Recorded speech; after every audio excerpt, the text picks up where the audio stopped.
Hello, ladies and gentlemen. This is Mr. Phil doing another video cast as promised on what Connect Me is all about, what we stand for, what we're looking to achieve in the future, etc.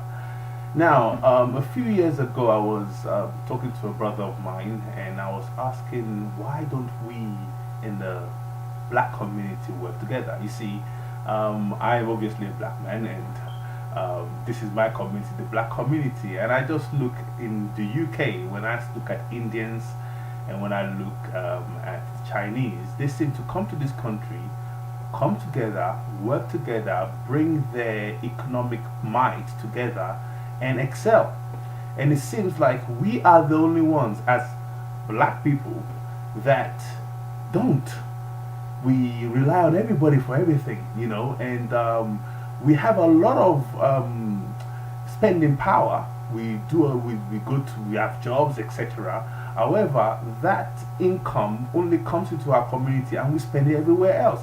So I was just asking, some years ago, why is this so? And we're really, for want of a better word, we're really suffering from it on so many levels, while so many other communities are, getting richer on our own resources.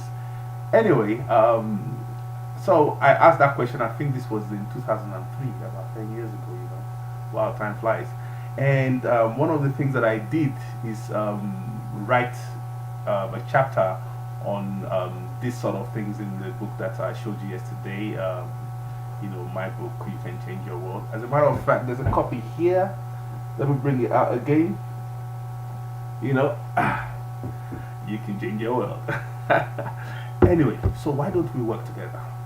And one of the things that we found over the years is that yes, we might desire to work together, and we might actually even identify that there is a need to work together. However, there are things in in the way of us working together, like things like trust, things like mindset, things like value systems, outlook.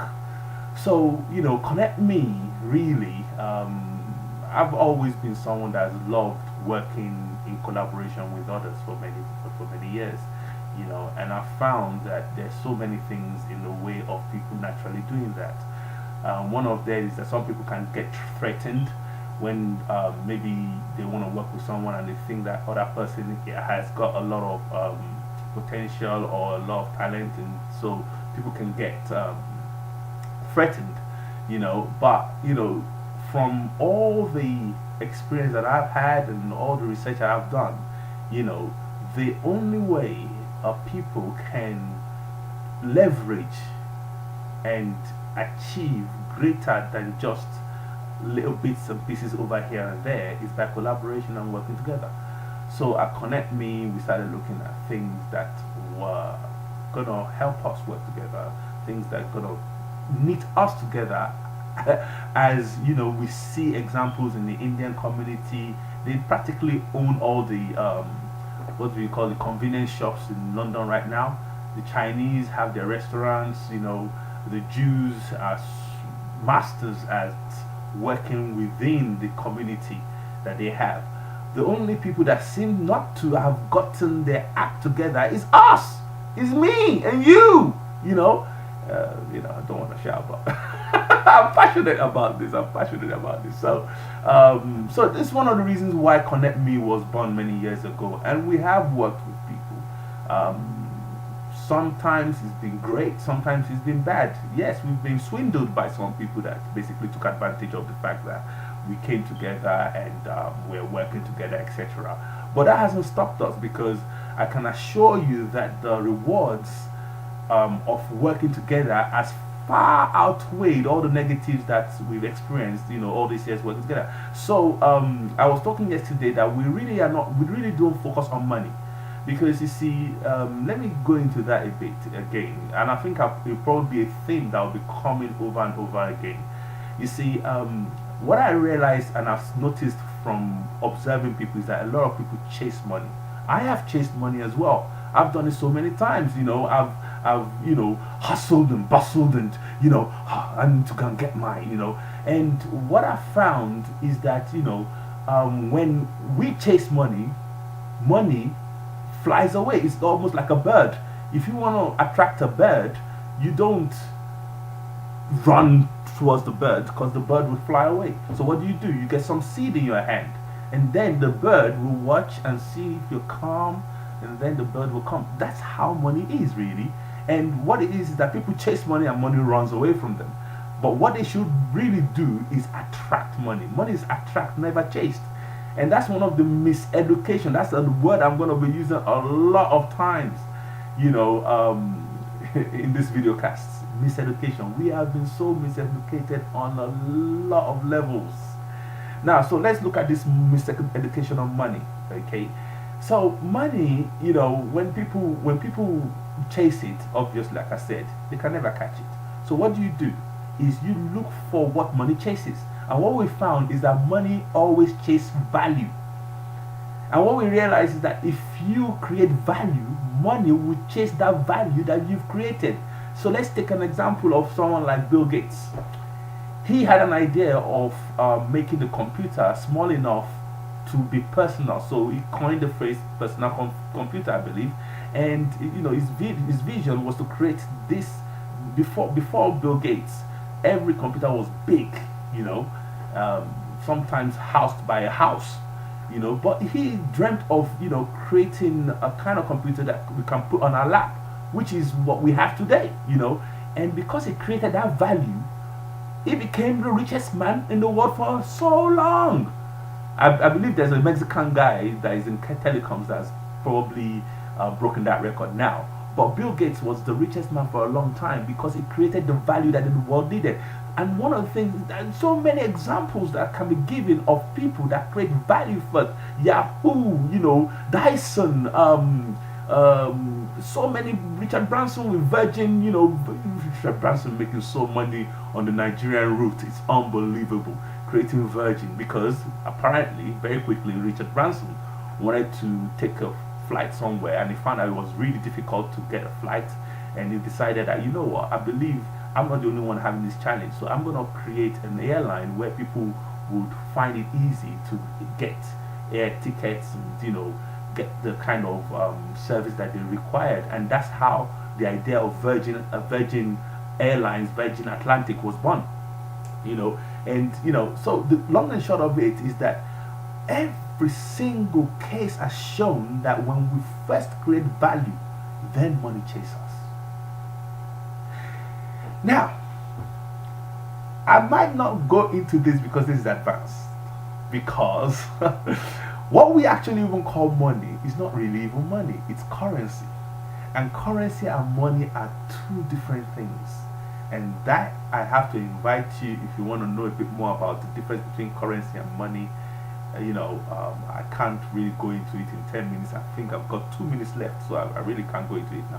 However, just to let you know that there's a big difference, a world of difference between money and currency. One of the things is that money used to have value. In today's world, money doesn't have value anymore, because there was a time money was tied to gold and silver.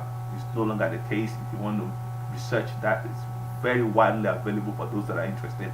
Currency is what we're spending nowadays, and currency really and truly is really absolutely not real. Okay, I don't want to confuse you, I don't want to go in too deep, but just know that. So whatever it is, anyway, money or currency will always chase value. So ladies and gentlemen, what we teach in Connect Me is create value, and then that money that you so want will chase you. Now, you and I have met people that are so desperate for money. They're like, I want money. And you and I have observed that really and truly they're the last people we would want to work with, because anyone that is desperate for anything is too dangerous to entrust anything with. And because people are so miseducated, they don't know that all they need to do is create some kind of value, and that money that they so want will come to them. Okay, looks like I'm going to do a part 2 of this, because I want to share some stories with you of people that we met in Nigeria, and we shared this concept with them. And when we shared this concept with them, they kind of like looked at us and thought, really, are you sure, etc. However, by the time we worked with them, their lives changed. And I love to tell you those stories because what we're sharing in Connect Me is not just airy fairy theories and things that we think sound good, or no, they're real life changing stuff. And like I said yesterday, our motive here is to be a blessing to somebody else. And in the course of doing it, what we found is another phrase we've coined: intelligent self-interest. Because like I said, and I started in this video cast, that we look at other communities like the Chinese and the Indians. They work together, so they're not just selfish, but they work together because they work on what we call intelligent self-interest. And that means when I make life better for somebody else within my community, overall life becomes better for me too. So that is what is called intelligent self-interest, and that's one of the things that we work with in Connect Me.